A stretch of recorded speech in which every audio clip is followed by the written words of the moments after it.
Hey, what's up guys? Today we're gonna go over how to install your garage bracket in your garage so that when you're not using your rack can have a home. The garage bracket does come included with every single bike rack purchase. And the brackets are universal, so you have to see your instructions of where you need to install your hooks.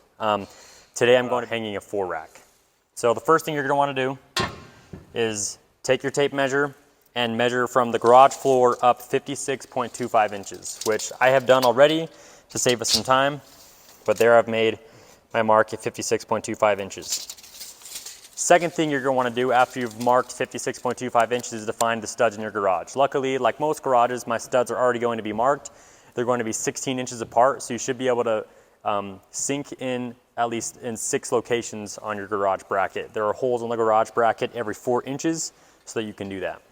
Now, if you're going to be alone while you're installing the garage bracket, what I like to do is before I even start, I've kind of pre-drilled my holes so that when I go to do it by myself, it's a little easier. So I'll do that really quick. All right, now that I have it there, I can bring it up until my rack is level. I have my other 56.25 mark, which is right there. And then I'll sink in my second screw.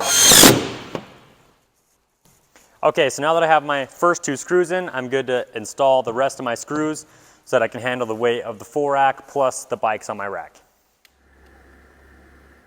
All right, now that I've got the rack in the garage, I'm going to remove my hitch pin and take the rack off. Now, I personally like to store my hitch pin on the rack like that so that I don't lose it for when next time I want to use it, it's just already there. And before I undo the anti-rattle system, I am going to put the rack into camp/garage mode. I do that by putting it into the loading position and then pulling my safety pin out. And then you have to bounce the rack up so the safety pin will come out easily. Pull your damper pin,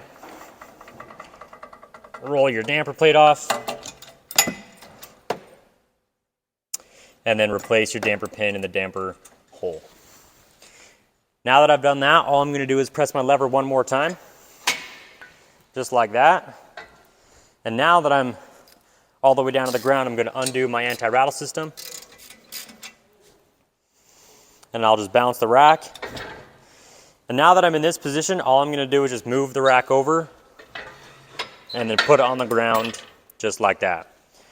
Once I have it in the ground, I'm going to pick it up by the tire baskets right here. Now you'll notice that it's ready to go into the garage mode, and I'll just bring it over to the garage. And hang it on my tire baskets, just like that. And now I'm ready to load my bikes up and store them in the garage.